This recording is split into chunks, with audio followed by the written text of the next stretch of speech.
What happens when Prince Harry, the most unpredictable royal of the modern era, sits across from Howard Stern, the man who asks the questions everyone else is too scared to say out loud? Two men, two egos, no filters, no palace handlers, no PR buffer, just microphones and the tension of two worlds colliding.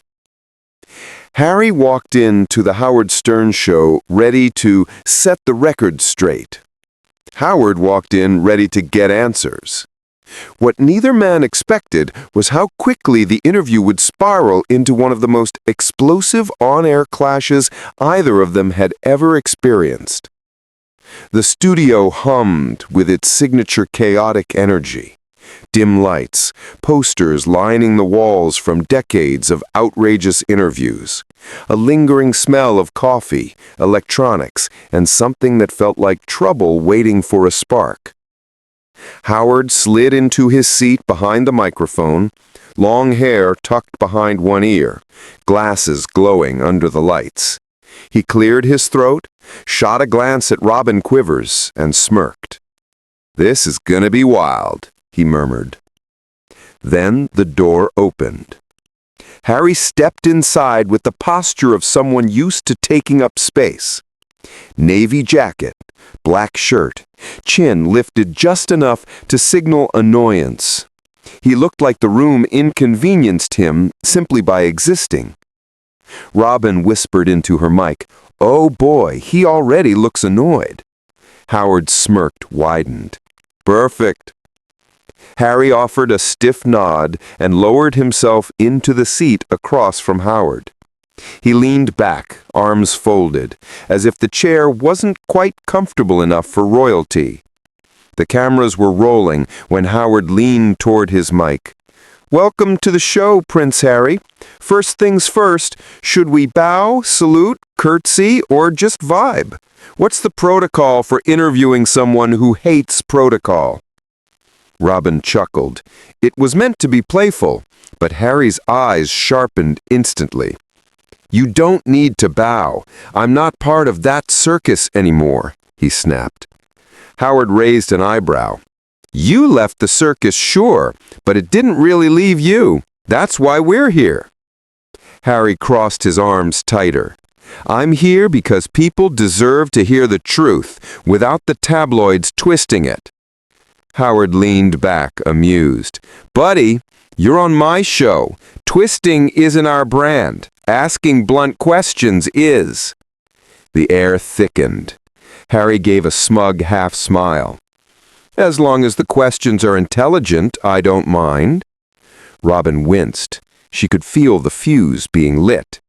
Howard, still smiling, lowered his voice slightly. "Trust me, the intelligent ones are usually the most uncomfortable." "Then let's get on with it," Harry said sharply. Howard opened with what he assumed was a warm-up question. "So, life in America. You been here a while? California treating you well?" Harry shrugged. "It's tolerable. Better than living in a palace where everyone pretends to care." Howard blinked. "Tolerable?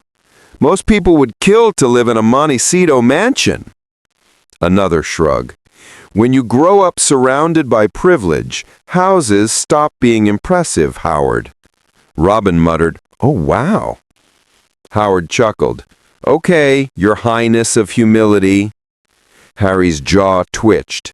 "Is there a real question in there, or are you just trying to poke fun?" Howard leaned in, eyes locked on him. "Fine. Real question. You left the royal family to escape the spotlight, and then you went on Oprah, Netflix, a book tour, a documentary, and now you're here. Isn't that a little contradictory?" Harry's jaw clenched. "It's not contradiction, it's control. I tell my story, not the press." Howard tapped his pen. "Sure, but you still want the spotlight. That's why you're here." Harry glared. "I'm here because I want the truth heard, not distorted." Howard nodded. "Okay, let's talk Meghan." Robin inhaled sharply. She knew this was where things always blew up. Harry tilted his head in irritation. What about her now? Howard shrugged. Everything. The public perception, the marriage, the constant headlines. People say a lot of stupid things, Harry cut in, voice cold. Robin whispered, Yikes. Howard held up his hand. Hey, you came to this show. I've got to ask. Harry's tone dropped into full defensive mode. She's stronger than any of you realize. She's the reason I'm not trapped in that royal cage anymore. Howard studied him. And is she happy? Really happy. Because the press, I don't care what the press says, and neither should you. A rare flicker of frustration crossed Howard's face, but he kept steady. Okay, let's talk family. Harry rolled his eyes dramatically. Of course, that's all anyone wants to talk about. Howard leaned in. And that was when the real explosion began. Well, yeah, you're a prince, dude. Howard said it casually, almost playfully, but his eyes stayed sharp. Harry's smile was thin, cold, more of a warning than a gesture of humor. Not anymore, he replied. Howard's grin widened. Maybe not, but the attitude stuck. Harry stiffened instantly. What's that supposed to mean? I didn't look away. It means you've had an attitude since the moment you walked in. Harry's voice dropped into a chilly register. I'm honest. That's what bothers people. No, Howard said softly, almost kindly. What bothers people is the chip on your shoulder, the one the size of Buckingham Palace. The tension didn't just rise, it became physical. The air vibrated, humming like static between the microphones. Robin muttered under her breath, Oh boy, this is only part one.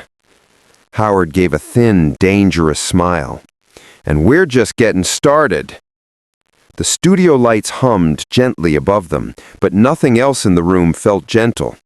Howard leaned back in his chair, studying Harry like a man watching a bomb and trying to gauge how long before it detonates. Harry sat frozen, arms crossed tightly over his chest, chin slightly lifted in silent defiance. Every inch of him radiated irritation, not the explosive kind yet, but the slow, simmering kind that warns everyone, don't push me. Unfortunately for him, pushing was Howard Stern's specialty. Howard adjusted his headphones. All right, Harry, he said in a calm tone that fooled no one. Let's talk about something simple, something easy, something everyone can relate to. Doubtful. Howard smiled, that mischievous, troublemaking smile. Let's try anyway. Marriage. How's married life these days? Robin inhaled sharply. And here we go. Harry's shoulders tightened. My marriage is exactly what it should be. That's very vague. Not everything needs to be spelled out for you, Howard. Howard tapped the desk lightly. I'm just asking because people have noticed things. You and Meghan haven't been photographed together as often. The tabloids say... The tabloids, Harry cut in, voice slicing the air, don't know a damn thing about my life. And frankly, neither do the people who read them. Howard absorbed the hit without flinching. Okay, but you didn't deny anything I said. Harry's jaw flexed. I don't need to deny anything. The press thrives on lies. If you want to be part of that circus, be my guest. Robin whispered into her mic. He's really starting to lose it. Howard leaned forward. So, everything's perfect? I'm saying, Harry replied coldly, that it's none of your business. All right, writing something down. Fair, but you wrote a book that made it everyone's business. The words landed like a hammer. Harry's expression tightened.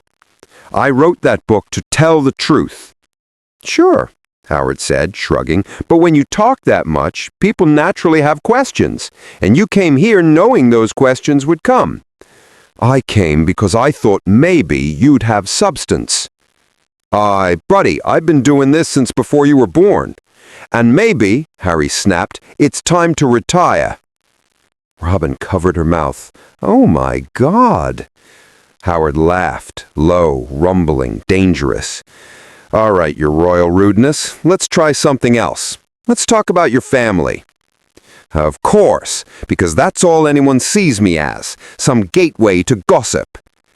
You gave people a lot to talk about. You talked about William's temper, Kate making Meghan cry, your father being distant. I told my truth. If people can't handle honesty, that's their problem. It's not the honesty people question, it's the tone. My tone bothers people because it's confident. They expect me to be quiet, small, humble, and I refuse. You've confused confidence with arrogance. And you've confused interviewing with poking a bear. Robin whispered, This is going downhill fast. Howard pressed on. All right, let's talk about Diana. Don't. Harry's voice exploded before the name fully left Howard's mouth. The studio froze. Harry continued, quiet, controlled, and terrifying. Do not sit here and drag my mother into this for ratings. Howard didn't back away. I wasn't dragging her. I was asking how you think she'd view the man you've become. Harry's nostrils flared. You don't get to ask me that. Howard folded his arms, and the room held its breath, knowing the interview had crossed a line it could never return from. And you don't get to dictate what I ask on my show. Howard's voice came out low, controlled, but carrying an authority sharpened by decades behind the microphone. Harry leaned forward, tension etched across every line of his face. You're crossing a line. Howard leaned in as well, refusing to break eye contact. Lines get crossed when walls go up, and your walls are sky high, Harry. Harry scoffed. No, my boundaries are sky high. Howard corrected him quietly, almost gently. There's a difference. Robin whispered, barely audible. This is getting scary. Harry dragged a hand through his hair, exhaling sharply. You know what? This is exactly what I expected. Another American host pretending they understand my life better than I do. Howard tilted his head slightly. I don't pretend to understand your life. I'm trying to understand you. But you're making it damn near impossible. Harry's lips curled into a cold, dismissive smile. Maybe I'm not here to be understood. Howard tapped his pen against the desk.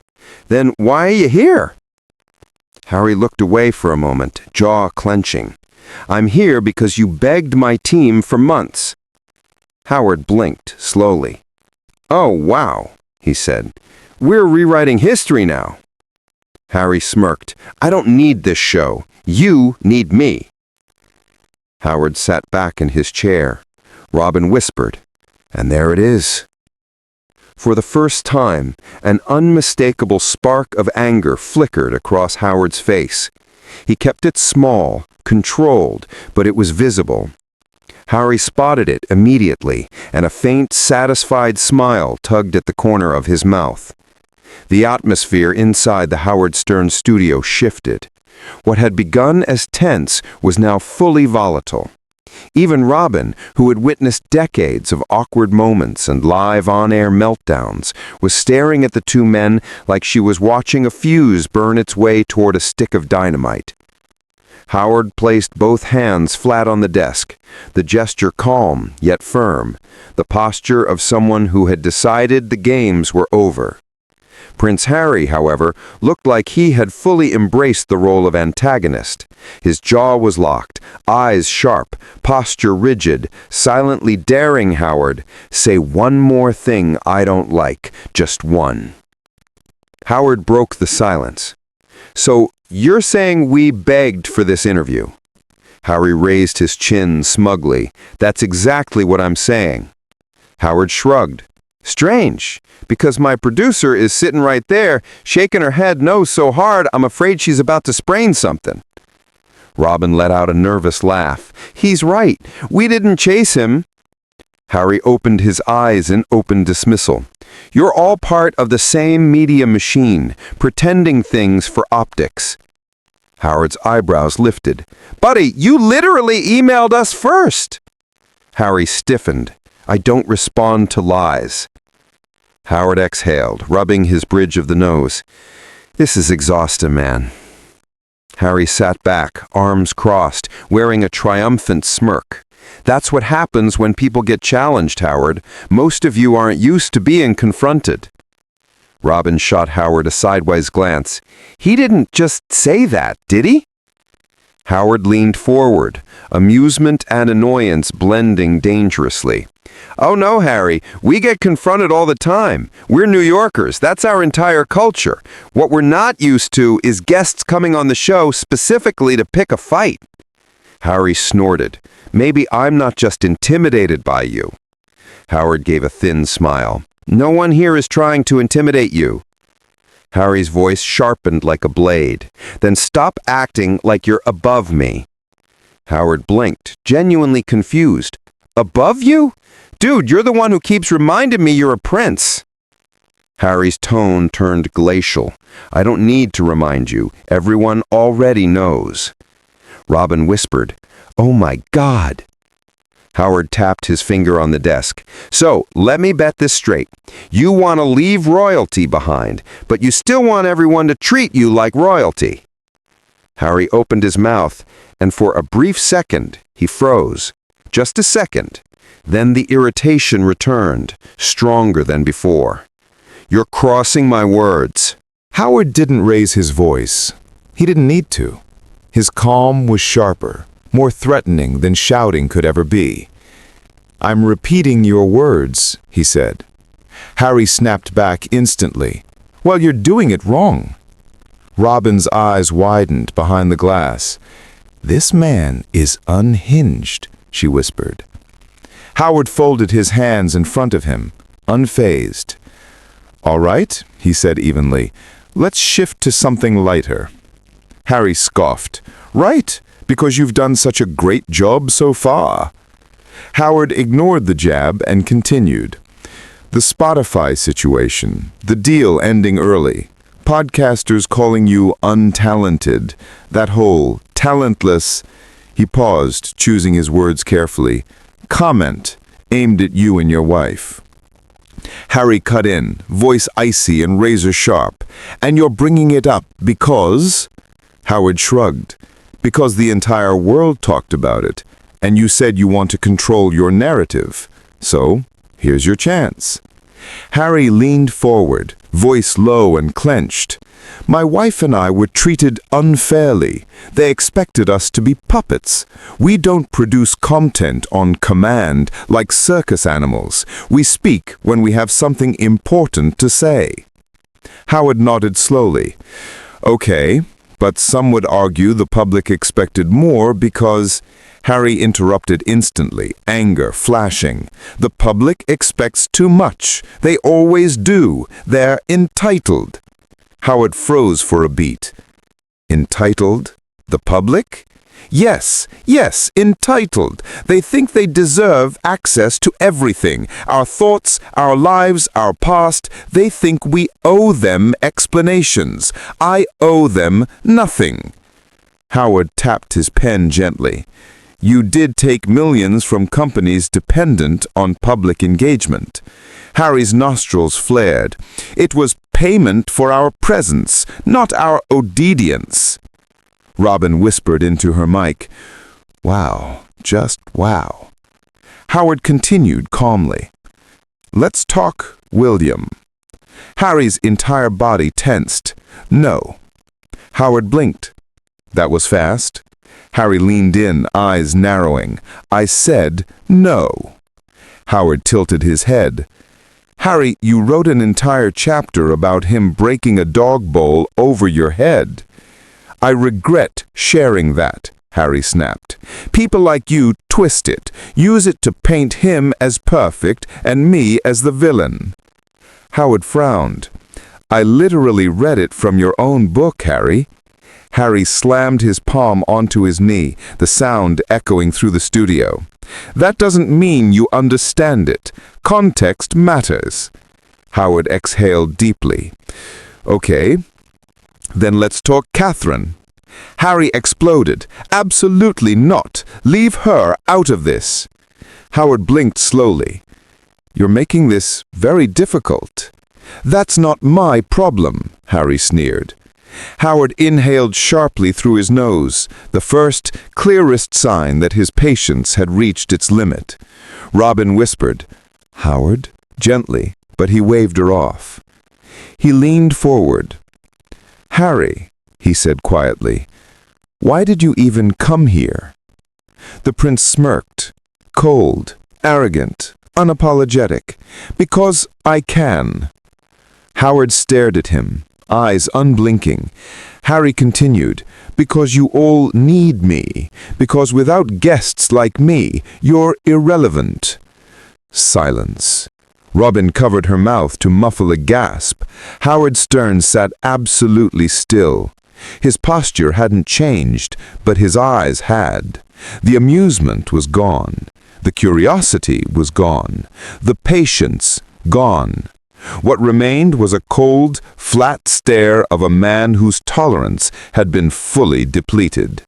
Harry, either oblivious or completely unconcerned, lounged back with the smug satisfaction of someone who believed he'd won. He looked like a man who had just struck a match and flicked it onto a puddle of gasoline. The studio went silent, thick, heavy, electrically charged. Howard didn't move. He sat with his hands folded, eyes locked on Prince Harry with a focus so cold it felt physical. Harry continued smiling, basking in what he thought was triumph. Robin, sensing the eruption building like pressure inside a sealed tank, whispered, "Oh, this is bad." Howard cleared his throat. It wasn't loud. It didn't need to be. It was the sound of a man preparing to end the games. It wasn't dramatic in the sense of shouting or chaos. It was controlled, and that made it all the more dangerous. Howard began slowly, his tone deliberate, measured. "Harry, I've interviewed people who've survived wars, people who've lost entire families. I've talked to addicts, leaders, victims, villains, geniuses, fools, every shade in between." Harry smirked. "So now you're adding Prince to your collection." Howard didn't flinch. "No, I'm adding arrogance." The smirk dropped. Howard leaned forward, calm but razor sharp. "You come in here swinging at everyone, your family, your country, your critics, the media, people who've never met you, people who once admired you, and now you're swinging at us." Harry scoffed. "You act like some noble guardian of truth, Howard. You're just another media figure profiting off my name." Howard nodded once, slowly. "That may be true. But here's the difference. I don't pretend I'm better than the people I criticize." Robin murmured behind the glass, "Jesus." Howard's voice sharpened. "You sit in that chair claiming you don't care about attention, but everything about you screams that you crave it, on your terms only. You say the public is entitled, yet you expect the world to worship you for walking away from a life most people would kill for." Harry leaned forward aggressively. "You think my life was easy? You think a title makes everything perfect? You think I didn't suffer?" Howard's tone didn't rise. That made it worse. "I think you've convinced yourself that suffering gives you the right to treat everyone else like dirt." Harry's jaw clenched. "I don't have to sit here and take that." Howard shrugged. "Then don't." Harry narrowed his eyes. "You're doing exactly what the British press did, twisting everything to fit your narrative." Howard smirked. "No, Harry, you're doing what toddlers do, throwing a tantrum when someone dares question them." Harry's face reddened instantly. "How dare you!" Howard cut him off, voice sharp as a blade. How dare you come into my studio, insult me, insult my co-host, insult my staff, and then pretend you're some enlightened truth teller? You're not enlightened, Harry. You're angry. You're lost. And instead of facing that, you lash out at anyone who mirrors something you don't want to see. Harry stood abruptly, chair scraping. Oh, here we go. Howard Stern, the psychologist, analyzing the big bad prince. Howard stood too, not aggressively, but with the firm authority of someone reclaiming his space. Let me tell you the truth, Harry. Listen carefully. You are not in your palace. You are not protected by your royal title. You are not above anyone in this room. Harry straightened his jacket, shaking with fury. You think I care about any of that? Howard jabbed a finger toward the door. I think you care more than anyone else ever has. The studio froze. Then Howard delivered the final blow, each word precise and cutting. And let me make this perfectly clear. This is America. You are not a prince here, and you are not welcome on my show anymore. Gasps erupted across the studio. Robin's jaw dropped. Harry stared, stunned. For a rare moment, the arrogance cracked, revealing something raw underneath. Rage, confusion, humiliation flickering in his eyes. He grabbed his water bottle, knocking over his mic in the process, and hissed, "You're pathetic." Howard didn't blink. "And you're done. Get out." Harry stormed toward the exit, ripping off his mic pack so violently the cord snapped. A producer tried to stop the equipment from falling, but Harry shoved past without a glance. The studio doors slammed shut behind him. Silence. Howard sank back into his chair, letting out an exhausted sigh. Robin whispered behind the glass, "Jesus." Howard leaned toward the microphone, voice steady, professional.